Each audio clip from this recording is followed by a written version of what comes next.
In case వాళ్ళు orphan అప్పుడు ఎవరు చేస్తారు సార్?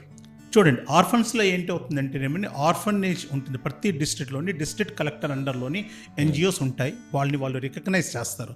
సో ఎక్కడైనా ఇప్పుడు మనకి ఫర్ ఎగ్జాంపుల్ మనకి ఒక రైల్వే స్టేషన్లో కానీ, బస్ స్టాండ్లో కానీ, లేదంటే హాస్పిటల్లో కానీ ఇలాంటి ఆర్ఫన్ పిల్లలు కానీ దొరికితే పోలీస్ వాళ్ళు ఏం చేస్తారంటే డిస్ట్రిక్ట్ కలెక్టరేట్కి ఇన్ఫార్మ్ చేస్తారు.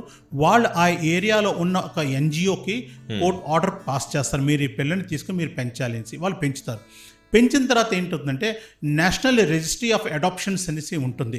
ఎవరికైనా పిల్లలు లేని వాళ్ళు పిల్లలు పెంచుకోవాలంటే ఆ ఢిల్లీలోని నేషనల్ రిజిస్ట్రీలో వాళ్ళు రిజిస్ట్రేషన్ చేసుకోవాలి. చేసుకున్న సీరియల్ నెంబర్ ప్రకారం వాళ్ళకి ఆర్డర్ వస్తుంది. ఏ కన్సర్న్ డిస్ట్రిక్ట్ అయితే ఆ డిస్ట్రిక్ట్ కలెక్టర్ అక్కడ ఆ పిల్లడికి సర్టిఫికేట్ తయారు చేసి ఆ ఆర్ఫనేజ్ని ఎవరైతే అడాప్ట్ చేసుకుంటున్నారో ఆ పిల్లల్ని ఆ పిల్లడికి ఇస్తారన్నమాట.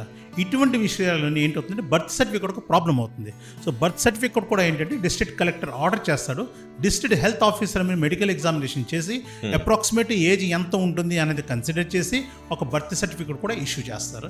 చేసుకుంటే ఈ అడాప్టివ్ పేరెంట్స్ తనకు ఒక పేరు పెట్టుకుంటారు. ఆ పేరు గెజెట్ ద్వారా మనం పబ్లిష్ చేసుకుని దాన్ని బర్త్ సర్టిఫికేట్లో మనం ఎండోర్స్ చేసుకోవచ్చు.